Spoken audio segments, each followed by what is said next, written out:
Welcome to Theory Neutral, the podcast about stuff languages do. I'm Jacob. I'm Aiden. And I'm Logan, and today we're talking about demonstratives in narrative discourse, a taxonomy of universal uses. Exactly, and today we have a special guest in our podcast, which is the author of that paper that Logan just read out, Professor Dr. Nikolaus Himmelmann, who is a professor of linguistics at the University of Cologne.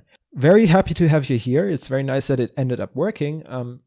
So maybe for a first question, what is your current research focused on that you're doing in this moment, and how does it relate to this paper of yours? Because you mentioned, I think in one of your emails, that it's quite an old paper, and maybe you have moved on from then? Yeah. I mean, it's more than 25 years, so yeah, it's a kind of thanks for having me. An interesting format you have here. My current major topic is, I call it taking spoken language seriously. And it is concerned with basically the question of when does it make a difference when you work with spoken or with written data? And especially in typology, there is not much concern for that. So, the people build these big samples and say we have 700 languages and we look at them and we collect data for a certain research question, and we compare standard English from a standard English grammar or a standard Italian grammar with a hunter-gatherer group of 30 who were only recorded. There's never been any writing. And so my question generally is, when does it matter? Yeah, and I'm not assuming that it always matters. So I think a prepositional phrase is a prepositional phrase, whether it's spoken or written, basically. Yeah, but for example, for deictics, and there everyone agrees, you work with totally different data, whether you do it on the basis of something written or something recorded in situation, etc. So. Very interesting. Absolutely. Yeah, I've seen that myself in my own research. It's like doing stuff for information structure. Prosody is very important. Yes. And you don't get that in written data. Even if it's transcribed spoken data, you still don't get it. Yeah. So you can't study it without audio recordings. Yeah. So so this topic basically means that I'm doing a lot of work on prosody syntax interface, etc. right now. So that's really nice. I will be giving a paper in Austin next Friday.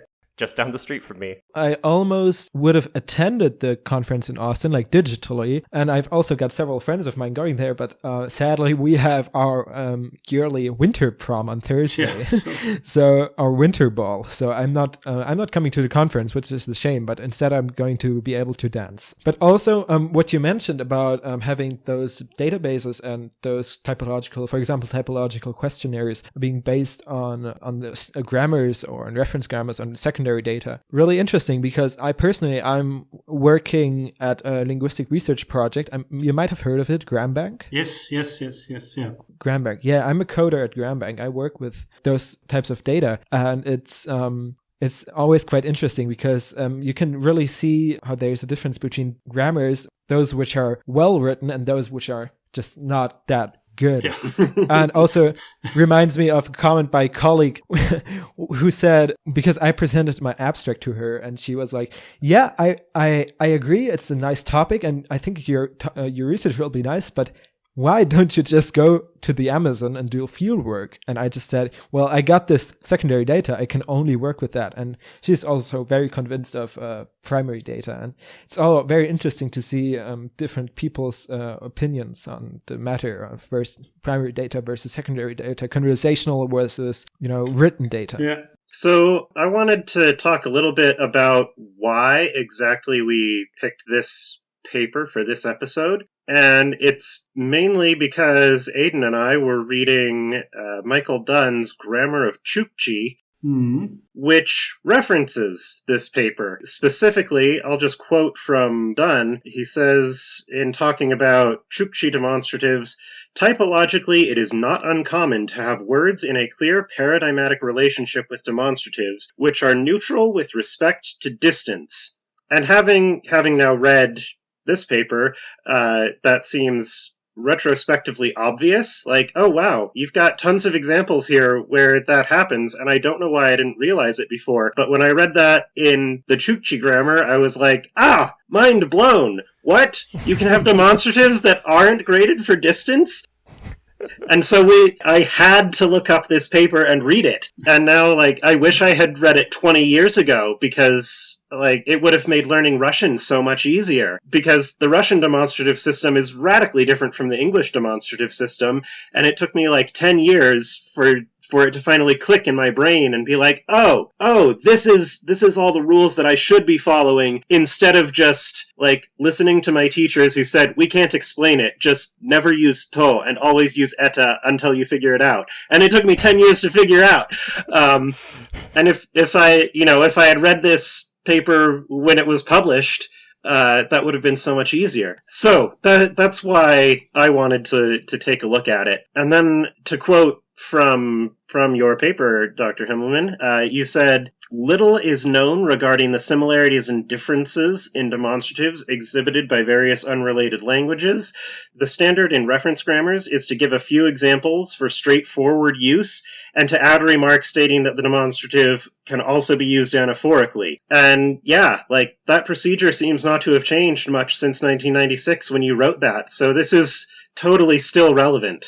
Yeah, although I think I would be a bit more friendly to the literature. I mean, there are quite a number of grammars that have appeared in the last 10 years where you get really much more comprehensive sections on demonstratives. It's always tricky to know which kind of grammars people are reading, etc. Yeah, it's too much coming out nowadays. But there's, for example, one in the area I'm working. Angela Kluge has written a grammar on Papuan Malay, and she has something like 50 pages on demonstratives. I mean, this is really that's fantastic. Very, very impressive. Yeah, and both in different contexts, etc. And overall, I think the topic has become, there's a lot of special articles dealing with demonstratives, and the grammar sections, on average, I would think, have become more informative, not as badly as some of them. Yeah, I get the impression that, especially over the last 10 or 15 years, all of these discourse-related questions that everybody was just kind of ignoring or not noticing before have become a lot more prominent and a lot more likely to actually be touched on in grammars in sensible ways rather than using words like emphasis and so on. Yeah. Definitely. Mm-hmm. So I would also like to talk about the name of the paper, which is Demonstratives in Narrative Discourse. It is maybe quite obvious, but it's called that way because the data it uses comes from mostly oral narratives, which are readily available for cross-linguistic comparison. And I also want to note that there were the pear stories involved in this paper, which is just to clarify that for our listeners who don't know about it. It's basically a standard silent film which is used to elicit spontaneous narratives. Instead of just having doing translations of a narrative. So I'm not exactly sure about the plot. I think it might not be that important, but the point is that you can have spontaneous narratives instead of just giving the informant a sheet about some story about a bear and whatever, and then you just say, translate that. And I think it's quite nice. So I would like to ask you, are pear stories still used, or was it like a period in the 90s where they were all over the place, or are they still using pear stories for conversational data, or is there some new methodology that is now being applied on how to gather information like that? They are still being used to start with, and actually I recommend to my students to use them, despite the fact that the film actually, which you have to show, is not very well done technically. Yeah, so the pictures are very fuzzy in part, etc. But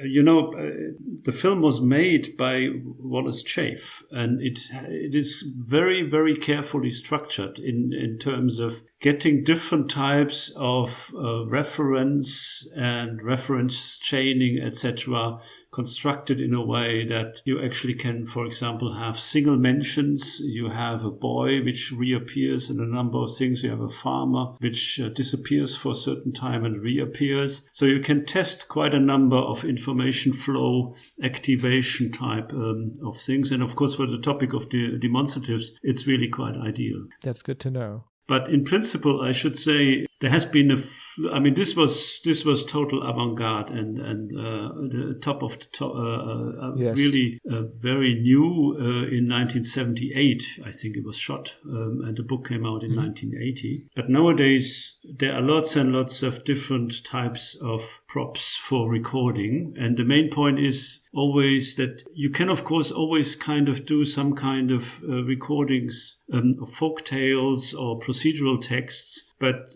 they are difficult to compare across languages in the sense that you don't talk about the same scenes. Yeah, so if you use the pear story, then you basically have the same scenes being talked about across a broad range of language. And one of the highlights of the pear stories is a very complex giving scene where one boy gives another boy 3 pears to distribute to his friends. Yeah. Mm-hmm. So he gave him 3 pears, 1 for each or something. Right. And people always stumble how to express that. And you get an enormous amount of variation for how to phrase a giving event. Interesting. Mm-hmm. Yeah. And that is at the same time with quantification of the gift across 3 recipients. So this is the real interesting thing of the pear stories, and there have been many other ideas of how to generate data with matching tasks where people describe pictures, etc., and you can steer. Yeah, that's what is it's very common nowadays. It wasn't so common before, and nowadays, yeah. It's always also, of course, technology is much. I mean, it's not nowadays much. You can actually take your laptop to the field and show a film, right? I mean, when Chafe actually started doing that, one of his students, Jacques Dubois, he did it in Guatemala, and it was an enormous enterprise to bring a projector somewhere in the high mountains of Guatemala and kind of have a screenings. Yes. Etc. Yeah, it was a major logistic adventure. Nowadays, I just open my laptop and show it. I mean, it's I mean, that's also what I expected, because I've seen such, like, I'm not sure about the pear story itself, but I've seen similar uses of elicitation. I've seen them quite a bunch in like recent papers, but it makes sense that they didn't really have that possibility, like, for example, in the 60s or in the beginning of the 70s. Yeah, Logan and I have both seen the pear story specifically used in a comparative study of Ryukyuan languages. And so they picked that in part because, like, it's Japonic language, and there's all sorts of information flow stuff going on in the grammar. And so, yeah, you could use this and you can compare it across like these 6 or 7 different languages. And this was like papers published in like 2010, so it's still definitely a thing. Yeah. So let's go ahead and talk about actual demonstratives now, because that's what the paper is on, that we're here for. This is a taxonomy of universal uses, which, of course, raises the question, what are the actual uses? And this paper lays out 4 basic usage categories that demonstratives can fall into. So the first one is situational, which, to my linguistic intuition, feels like the basic meaning of, like, this is what a demonstrative does. It involves a deictic center and taking a point of view, usually literally spatial, and it establishes the presence of a referent in the universe of discourse. That's kind of a big fancy discourse semantics term, so to unpack that a little bit, it's used to highlight the existence of a thing and make it common knowledge so that we can start talking about it more. Yeah, and when I read the paper, in that section about situational demonstratives, or the situational function of demonstratives, I stumbled upon this term, which is deixis am phantasma. And I read about it, and I was really interested by it. So I'm just going to talk about it right now real quickly. So deixis am phantasma is a German term, which itself is composed of Greek terms. So it's kind of went throughout languages and somehow appeared in the English language at last, referring to the phenomenon of shifting the narrative perspective in such a way that you pretend that a narrated events are actually happening right where the conversation is happening. So right at the location of the narrator and the audience. For example, you're talking about a cyclist who's doing the Tour de France, for example, and then you say, and he came right here. He went along the trees right here, and show like with your hands, you say right here. And that is basically what this means, because obviously the cyclist didn't really cycle in that exact location. You're just transferring the location of the proposition where that happens to the location of the audience and the narrator. Unless you're doing a walking tour of the race route. Right, yeah, true. That is also a possibility. But it's just interesting because I was aware that languages could do such a thing, but I've just never heard of the term Deixis am Phantasma, and it's really, really a nice term. I think it's one of my favorite German linguistics terms now. Although, Sprachbund is still pretty nice. I'm not sure about, as I've told Aiden earlier, I'm not sure about Aktionsart, but there is quite some fancy words in there. So I was just want to put Deixis am Phantasma right here, and now we can continue with discourse deictic uses. Let me just chip in for a second, yeah? because you this question about how central situational use is for the demonstrative category. I mean, it was part of the aim of the paper to kind of at least question this for a little bit. Yeah, I mean, it's the orthodox idea that the demonstratives are basically about situational use, and that's also why they typically come with these different distance kind of meanings. And the paper kind of argues, if you look at the systems around the world, you can always find that demonstratives are found in all four uses. And this is not straightforward just by looking at these different uses to say that the situational one is the most basic one or the most common one. I mean, the most common one is very tricky to argue anyways. Holger Dissel has criticized this stance in the paper, and has argued that situational use is really the basic one, but there's still an open issue there, I would say. Yeah, I'm not totally fixed on claiming that this is really true, but I think it's worthwhile thinking about it rather than just repeating the orthodoxy and kind of always saying situational use is the most basic one. Yeah, after having read the paper, you've done a pretty good job of convincing me that it's actually not the central use in practice, but there's a difference between implicit linguistic knowledge and explicit linguistic knowledge, and explicit linguistic knowledge is frequently wrong, which is why linguistics exists, because the fact that we can speak a language doesn't mean we know what we're doing. Yeah. And at the explicit level, like I said, it feels like this is what demonstratives are for, but yeah, maybe they actually aren't. Yeah, I think it's worth mentioning as well, if you start breaking down demonstratives into subcategories and you're not thinking about it in terms of just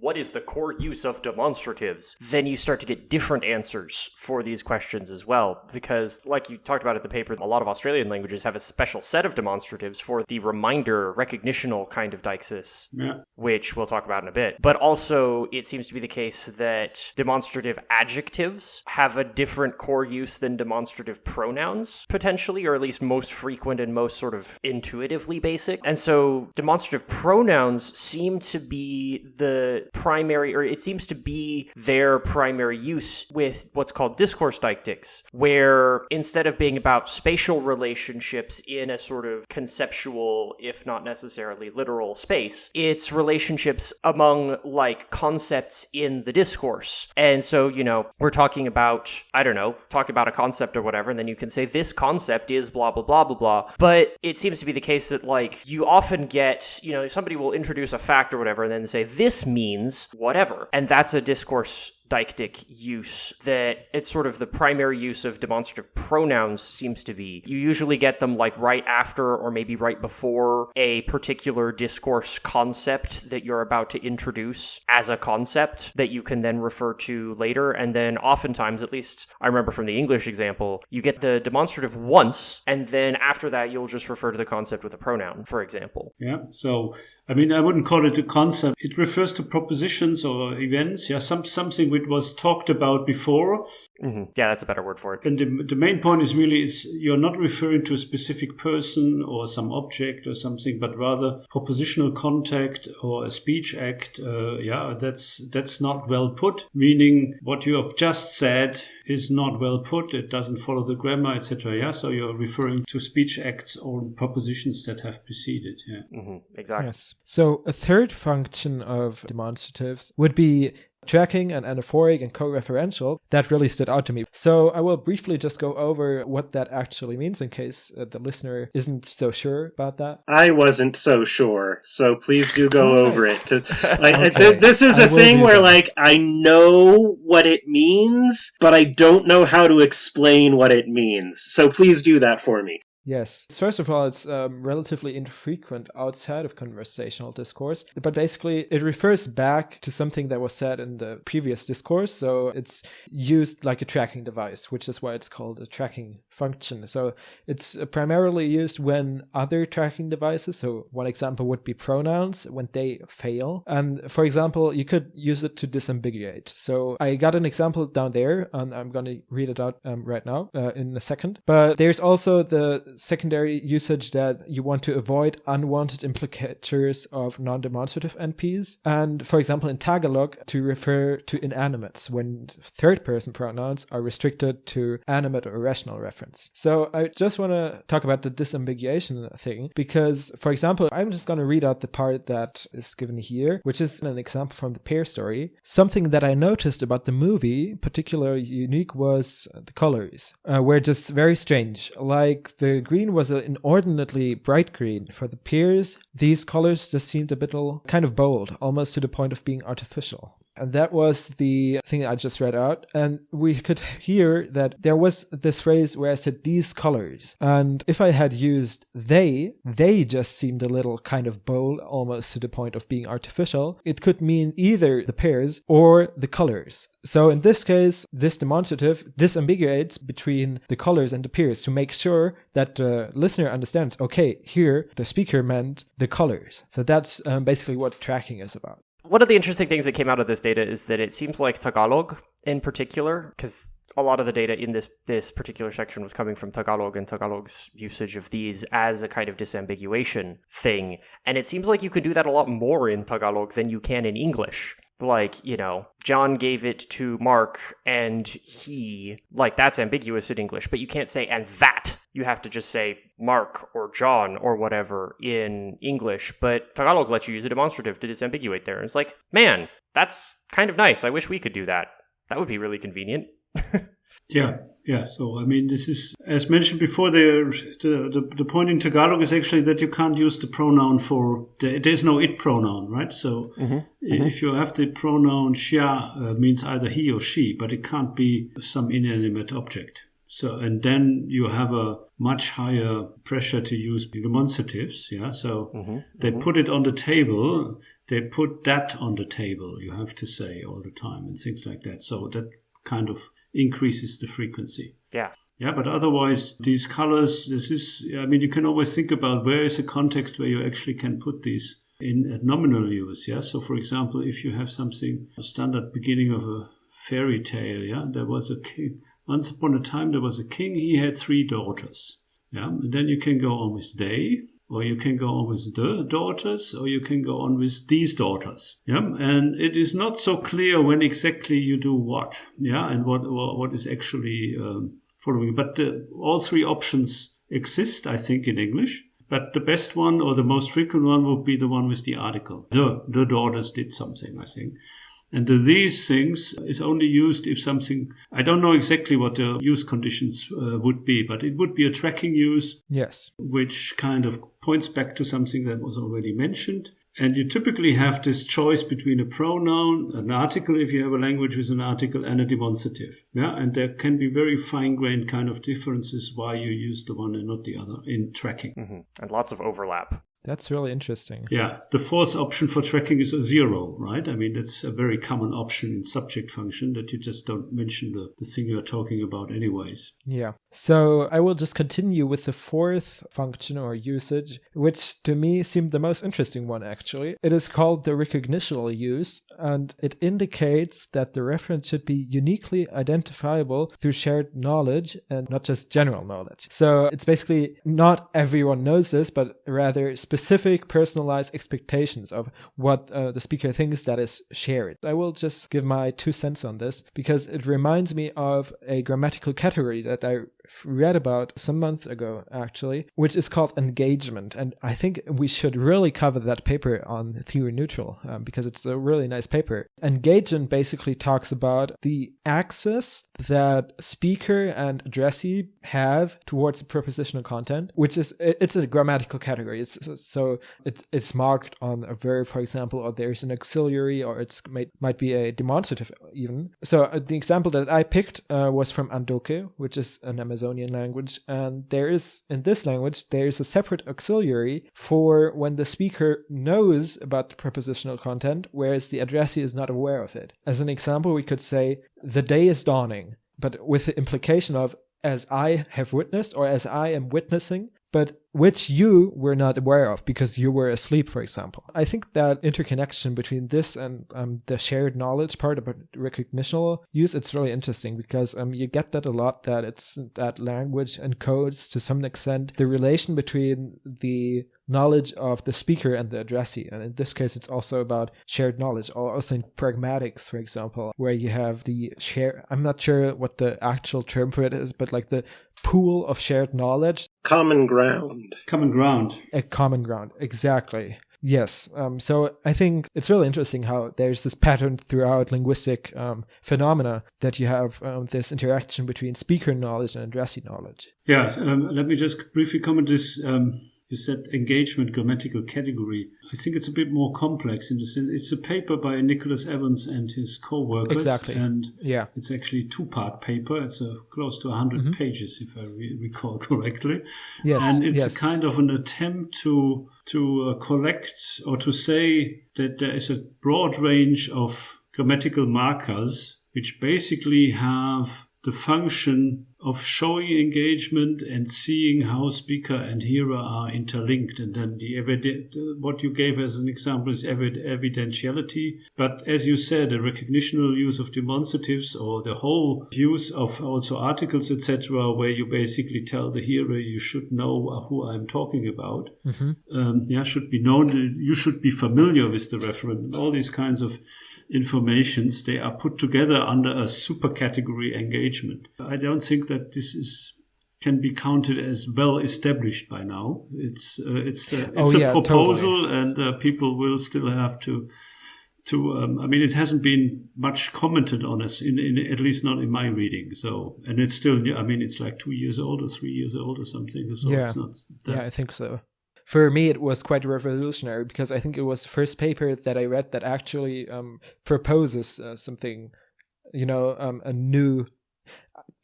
Maybe super category might be a super nice category, word. Yeah. And then there's always, whenever you do that, there will be some people who say, why? What do we gain by putting demonstratives and evidentials in under one super category? Yeah. That reminds me about the fight over mirativity. Yeah. That was... mirativity would be also part of that, if I recall correctly. So the surprise of the speaker expressed grammatically. Yeah. And I think there was some heated debate by, for example, Scott Delancey, I think, if I recall correctly. I'm not sure. But it's also one of those... proposals of new categories that are by some agree with the proposal, some others don't agree. And I think that's also the gist of science, basically, that you have this kind of discussion. I want to read this paper now, too, because maybe it'll start to sate my desire for a nice typological overview of sentence final particles, which is a terrible category, but is a real category that does a lot of the same kinds of things. Yeah.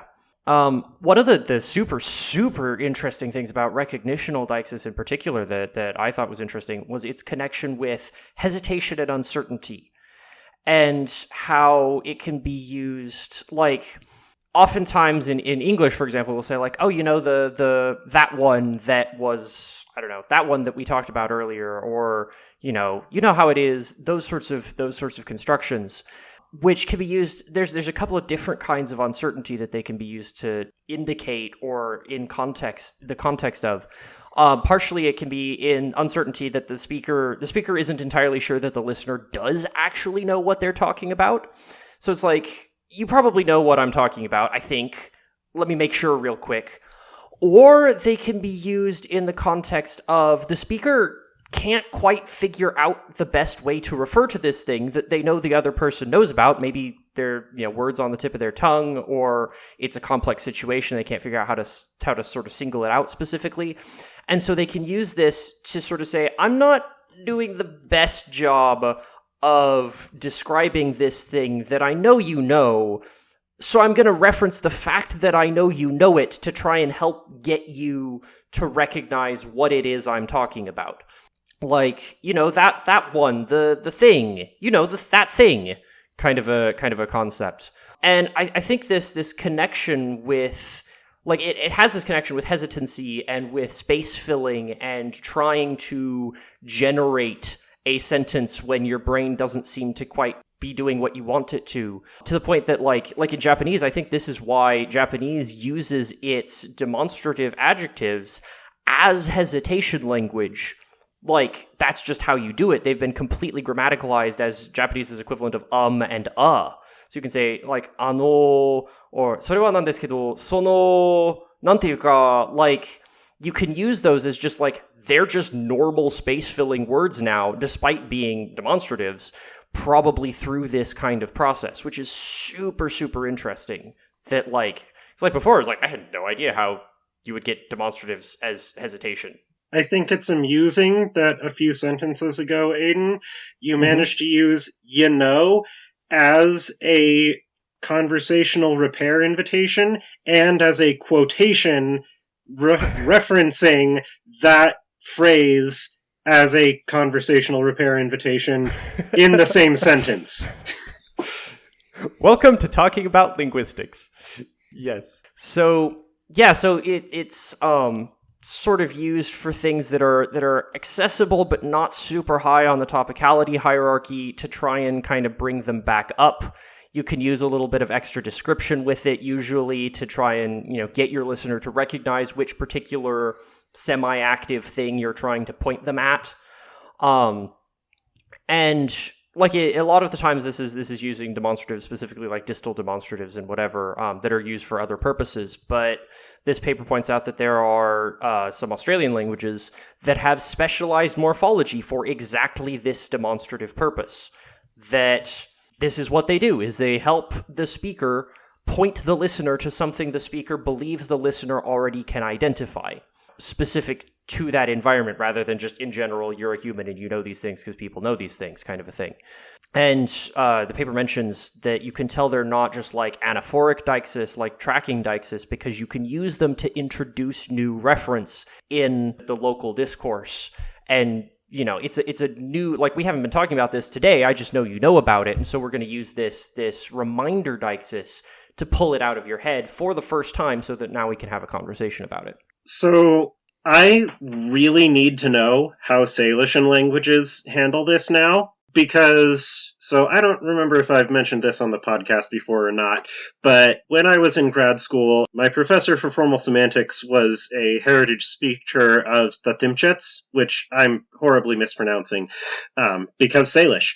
But Thirteenth is kind of famous for having discourse properties where it just does not care about the common ground at all. And so you can get a lot of weird test sentences where things whose obvious, straightforward translation into English should prompt a discourse repair interaction just don't, because the listener in the interaction knows that the person speaking doesn't care about the common ground, and that they don't care about the common ground either. And so if somebody says something that an English speaker would assume is referring to the common ground, then everybody speaking Thirteenth is just like, no, you couldn't possibly be referring to the common ground, so it's fine, whatever. And this particular use of demonstratives feels very much on the edge of, like,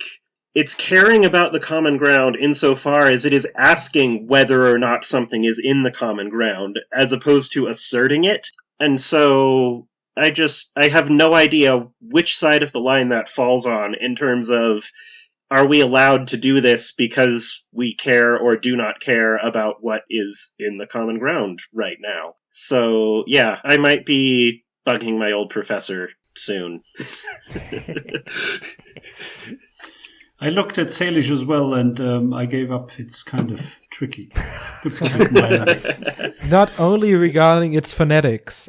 Yeah, but demonstratives, I mean, the whole grammar is tricky, but the demonstratives are especially tricky because they on the one hand, they have this visibility type of additional meanings, which I hardly ever fully understand how they work. Although, I mean, on the face of it, it seems to be very simple to say what you have seen and what you can't see. But these things typically don't work so easily.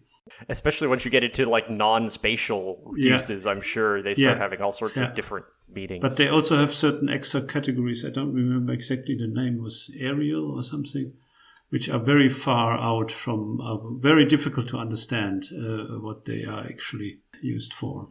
No, we've gone over the basic 4 universal uses. There's also a chart in the paper which establishes a couple of super categories for organizing this into kind of a grid. I thought it was very fun and visually pleasing that the chart is explicitly, like, intentionally not drawn at right angles, just to emphasize that these are fuzzy boundaries and we're not actually asserting that everything fits into nice boxes here. Because, look, they're not boxes. They're like trapezoids. But anyway, there are potentially super categories of demonstratives that establish a referent versus demonstratives that single out a pre-existing referent to bring it back up in discourse prominence. And then just a little bit of epistemological stuff. I'll just quote directly from the paper because that's going to be easier than trying to rephrase it in a better way in my head. It says, for each of these uses, it was possible to point out at least one demonstrative element or construction in at least one of the languages of the sample, which was amenable only to this one use. Formal evidence for the viability of the 2 supercategories has not yet been discovered. So that's a very important bit of methodology that I think we need to explicitly call out. So Aidan pointed out that for the recognitional situation, there are Australian languages that have a demonstrative that does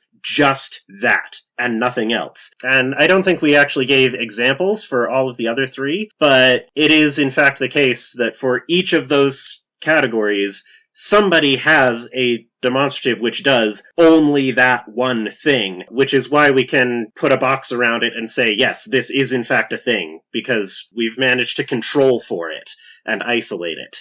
And now I don't really have a great segue into the next bit, but another thing that the paper has to deal with, which we've kind of glossed over so far, and we may just have to go over pretty quickly for the sake of time, is that in order to do any of this analysis of demonstratives, you have to actually know what a demonstrative is, which means you have to figure out how to distinguish it from third-person pronouns and from definite articles, which is hard because they have very fuzzy boundaries in between them, and like demonstratives grammaticalize into pronouns and definite articles all the freaking time. So I'll quickly run over the criteria that were actually used for identifying demonstratives in various languages of the sample. One of them is that a demonstrative must be in a paradigm with items that can locate an entity on a distance scale. So not all demonstratives locate things on a distance scale, but in order to identify something as a demonstrative, there must be other demonstratives that do locate something on a distance scale. And then your other thing,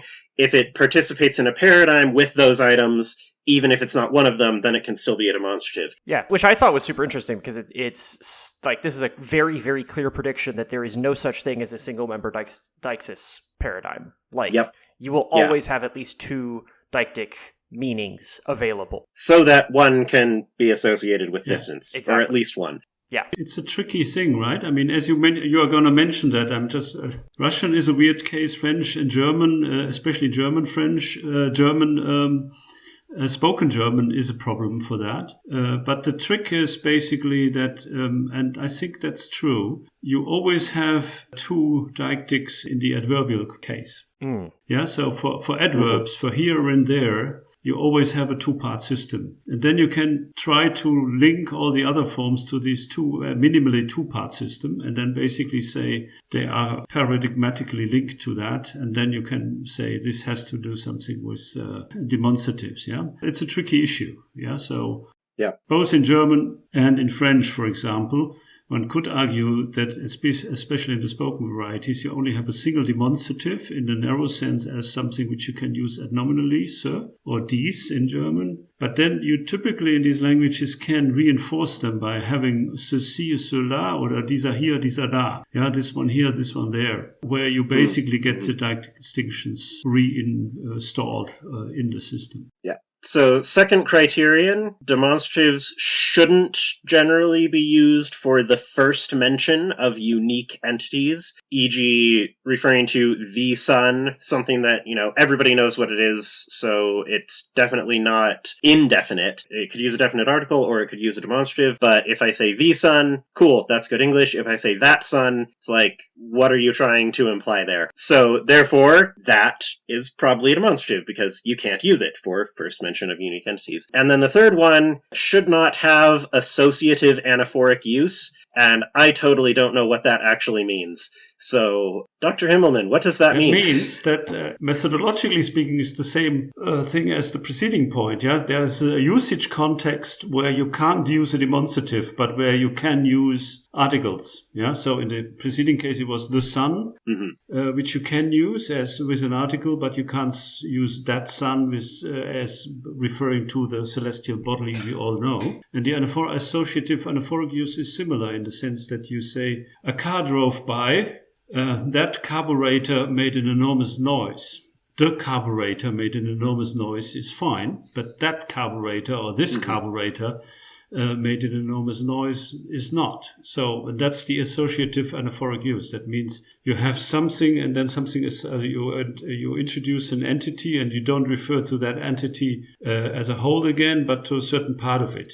Okay. Yeah, you can also have, in the distance they saw a house. That window was open. Oh, okay. Or that door was open. Doesn't sound good, yeah? They saw a house, the door stood wide open. Interestingly, you can do that in Japanese, but the reading is not that door, it's the door of that house, which you can get at by saying what looks like that door, which is odd. Yeah, but that's a different thing, I think, yeah.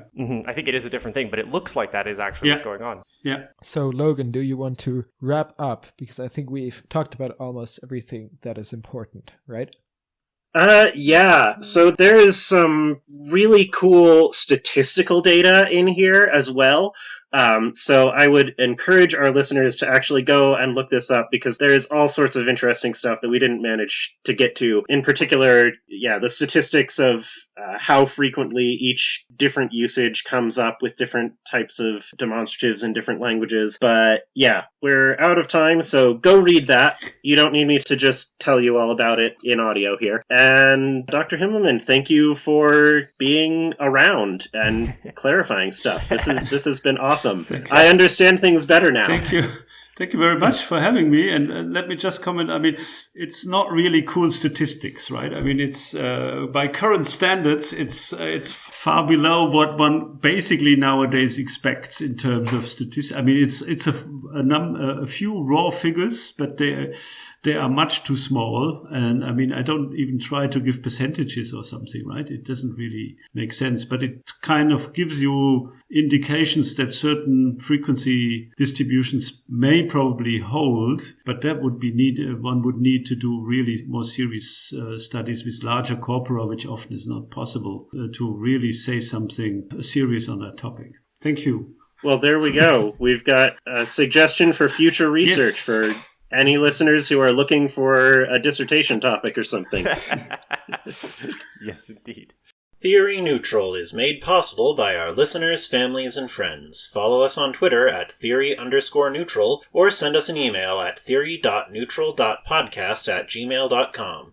Join us next time when we will be discussing phonology in protactile communities.